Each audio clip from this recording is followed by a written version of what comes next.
말씀 신약 고린도전서 14장 1절부터 12절까지의 말씀입니다.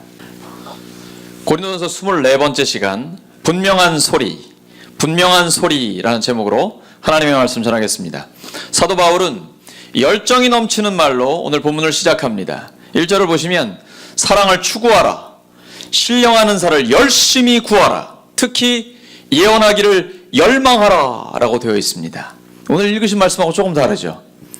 헬라어 원문, 원래 쓰여진 헬라어 성경하고 새 번역을 참조한 내용입니다. 사랑을 추구하라, 그냥 가만히 있지 말고 열정적으로 사랑을 추구하라. 신령한 은사, 성령의 은사를 열심히 구하라. 하나님 저에게 방언의 은사도 주시고 예언의 은사도 주시고 믿음도, 큰 믿음, 산을 옮길 만한 믿음을 주시고 열심히 구하라. 특히 뭘 하라고요? 예언하기를 열망하라. 특별히 강조하고 있습니다. 특별히 한번 따라하시죠. 특별히 예언하기를 열망하라. 한 번 더요. 특별히 예언하기를 열망하라. 그러면 예언을 굉장히 강조하는 거네요. 예언이란 뭘까요? 그 말을 오늘 본문에 설명을 하고 있어요. 덕을 세우고 권면하고 위로하고. 보통 우리가 생각하는 예언하고 좀 다르죠. 덕을 세우고 권면하고 그리고 위로하는 거예요. 그러면 덕을 세운다는 게 무슨 뜻일까요? 그 사람은 참 덕스러워. 그 사람 덕 봤어. 그 사람이 참 교회에 덕을 세우네. 이게 뭐예요? 상대방을 인격적으로 존중하고 그리고 다른 사람에게 이익을 주고 도움을 주고 그리고 은혜를 끼치고 이런 게 덕이잖아요. 그러니까 가정이 작은 교회인데 교회는 좀 큰 교회인 거죠. 그러니까 교회와 가정이 이렇게 덕이 세워진다라고 하면 상대방을 남편과 아내, 부모와 자녀 간에 그리고 구역 식구들과 성도들 간에 목회자와 성도가 서로 간에 서로 인격적으로 존중하고 그리고 어떻게 하면 도움을 줄까? 내가 어떻게 하면 뺏어 먹을까? 내 욕심을 채울까? 이게 아니고 다른 사람을 도와줄까? 이익을 줄까? 이게 덕을 세우는 거예요. 벌써 덕하면 딱 떠오르시죠? 덕하면 상대방의 유익을 위해서 노력을 하는 거거든요. 그래서 덕을 세웁니다. 권면한다는 것은 잘 알아듣도록 권하는 거예요. 그리고 격려해 주는 거예요.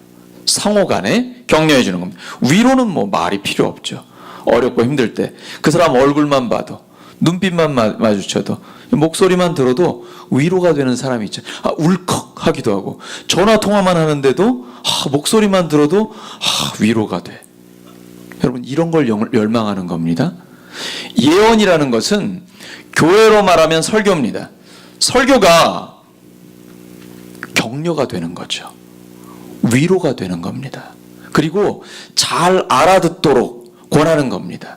무슨 목사라고 오랫동안 신학을 했다고 해서 어렵고 힘든 말만 해가지고 전혀 못 알아들으면 성도들에게 아무 도움이 안 되고 다 주무시기만 하잖아요. 그럼 그건 나쁜 설교예요. 예언, 교회의 설교라는 것은 알아듣도록 해야 됩니다. 그래서 그렇구나. 하나님이 나를 그렇게 사랑하시는구나. 세상은 나를 그렇게 좋게 보거나 높이 평가하지 않지만 하나님은 나를 보배롭고 존귀하게 여기시는구나. 나를 위해 예수님까지 내어주셨구나. 예수님은 자신의 생명까지 내어주셨구나. 이걸 깨닫게 되는 거죠. 그래서 하나님의 말씀을 들으면 위로가 되는 거예요. 세상이 뭐라고 하건 사람들이 나를 어떻게 평가하건 관계없이 하나님의 음성이 들리는 거예요. 내가 너를 보배롭고 존귀하게 여긴다. 그래서 하나님 말씀 들으면 내가 살아나는 것이죠. 근데 이걸 가정에서도 해야 됩니다. 올해 우리에게 주는 말씀은 신명기 6장 4절에서 9절 말씀입니다. 요약하면 들으라 이스라엘아, 쉐마, 히브리어로 들으라라는 말씀입니다. 들으라 이스라엘아, 주 너의 하나님은 유일하신 하나님이시니 마음을 다하고 뜻을 다하고 힘을 다하여 하나님을 사랑하라. 예수님이 한 가지 추가하신 것은 너의 이웃을 너 몸같이, 너 자신같이 사랑하라. 그리고 하나님의 말씀을 마음에 새기고 너의 자녀를 가르치라.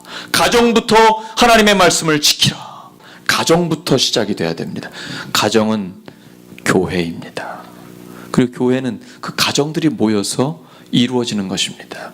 오늘 말씀에서는 예언하기를 열망하라 라고 했습니다. 이 예언이 무엇입니까? 덕을 세우는 겁니다. 권면하는 겁니다. 위로하는 겁니다. 내 말이 바뀌는 겁니다. 말. 여러분 가정에서 말 어떻게 하세요? 부부간에 어떤 말을 하세요? 부모 자식 간에 어떻게 말씀하세요? 내 말이 실제로 바뀌어야 됩니다.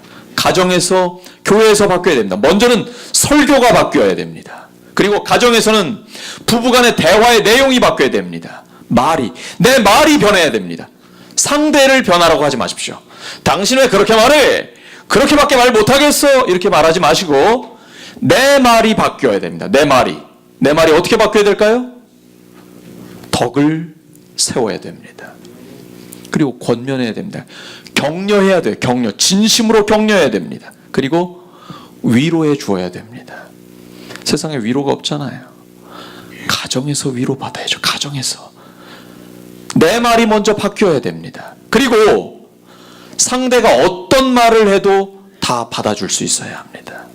무슨 말을 해도 내 아내가, 내 남편이, 자녀들이, 부모님이 어떤 말을 해도 왜 그런 식으로 얘기하냐고 비난하지 말고.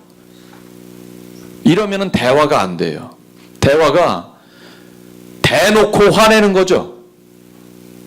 이러면 대놓고 화내는 거예요. 그럼 대화가 더 이상 안 돼요. 그리고 내가 말을 했을 때 상대가 비난하고 책망하면 입이 확 닫혀요. 더 이상 말을 못 해요. 그런데 어떤 말을 해도 다 받아들여주면, 칭찬해주고 격려해주고 수용해주면 그러면 대화가 되는 거예요. 다 옳은 말은 아닐 수 있잖아요. 그런데 일단은 받아주셔야 돼요. 그 다음에 고쳐주시는 거죠. 이게 성경의 원칙입니다. 수용 후에 교정하는 것입니다. 다시 한번요. 수용 후에 교정하는 것입니다. 이게 성경의 원칙. 일단은 다 받아주는 겁니다. 다 받아주는 거예요.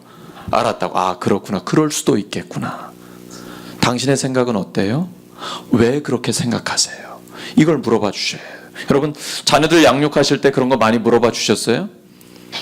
아마 태민이가 지금은 오늘은 안 왔는데 태민이 엄마는 그렇게 물어볼 거예요. 태민이한테. 이제 7살이지만 태민아, 너 어떻게 생각해? 태민아, 우리 성탄절 찬양 축제 때 앞에서 너 율동했으면 좋겠는데 너 어떻게 생각해? 아, 좋겠어요. 나 왜 그렇게 생각해? 춤추면 선물 주시지 않겠어요? 이렇게 물어보는 거예요. 그럼 부부간에도 마찬가지입니다. 당신은 어떻게 생각해? 이제 설이 다가오는데 이제 애들이 다 모일 거 아니야. 음식 준비 어떻게 할까? 당신은 어떻게 생각해? 이번엔 나가서 한 끼는 사 먹을까? 왜 그렇게 생각해? 애들이 너무 피곤하지 않을까? 이 대화가 되는 거죠. 당신은 어떻게 생각하냐고. 그리고 왜 그렇게 생각하냐고 좀 물어봐 주세요. 그러면 대화가 되는 겁니다. 그리고 항상 그럴 수도 있겠다. 어떻게 그런 생각을 했어? 이렇게 진심으로 격려해 주는 거죠. 덕을 세우고 권면하고 위로하는 것. 이러한 말이 가정에서 이루어져야 됩니다. 그리고 교회에서 본을 보여야 합니다. 교회와 가정이 예언하기를 열망해야 됩니다. 이 예언은 덕을 세우고 권면하고 위로하는 것입니다. 본문 보시죠. 3절입니다.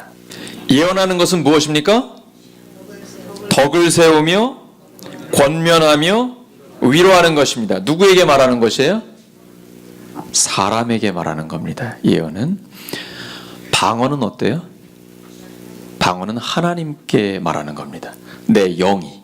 저도 방언을 합니다. 또 방언을 하는 분들이 많이 있습니다. 근데 방언은 내 영이 하나님께 기도드리는 겁니다. 그러니까 개인적으로는 굉장히 유익합니다. 그런데 여러분 방언을 들어보면 무슨 말인지 아시겠어요? 몰라요. 통역하는 분이 가끔 있어요.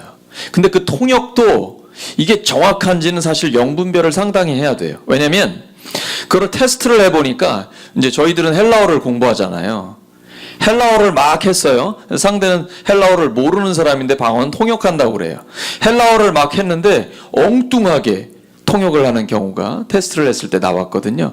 그러니까 방언을 한다, 방언을 통역한다 이런 거는 상당히 개인적인 부분이고 분별이 필요하기 때문에 이 부분은 아주 민감한 거죠. 그래서 방언을 하는 것은 개인적으로는 굉장히 유익합니다. 하나님과 내 영이 기도하는 것이기 때문이죠. 그런데 통역이 안 되면, 또 통역이 정확하게 안 되면 다른 사람들에게 교회에 유익을 줄 수가 없는 것입니다. 그러나 저는 여러분이 바울이 말한 것처럼 방언을 많이 하시기를 바랍니다. 왜냐하면 기도할 때 유익하기 때문입니다. 하지만 더욱 무엇을 열망해야 될까요? 예언하기를 열망해야 됩니다. 자, 다시 한번 오늘 그 예언이 굉장히 강조되고 있죠. 1절 다시 한번 보시기 바랍니다. 특별히 뭘 하기로 하라고요? 특별히 예언하기를 열망하라라는 것입니다.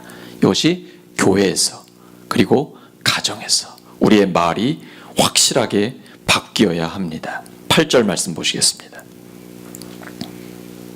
본문 8절 함께 읽습니다. 시작. 만일 나팔이 분명하지 못한 소리를 내면 누가 전투를 준비하리요? 분명한 소리를 내지 못하면 어떻게 전투 준비하겠어요?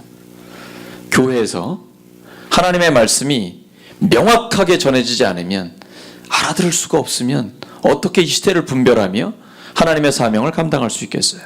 가정에서 남편이 하는 말을 아내가 알아듣지 못하고 아내가 하는 말을 남편이 못 알아듣고 부모 자식 간의 대화가 안 되고 의사소통이 안 되면 그 가정은 하나가 될 수가 없는 것이죠.